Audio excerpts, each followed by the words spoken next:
April 21, 2025, dinala po nila Christine si Mami sa Tala Hospital sa may Caloocan. Sumunod po ako ng bandang hapon.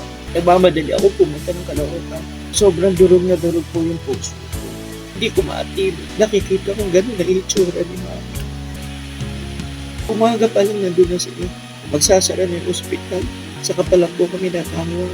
Past 5 na po yun. Kinakausap po ng doktor si Mami. Wala na po siya reaksyon.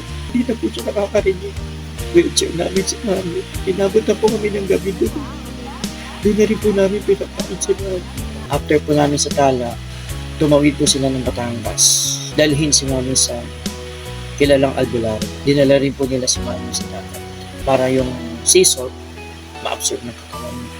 No love around me when suddenly you found me.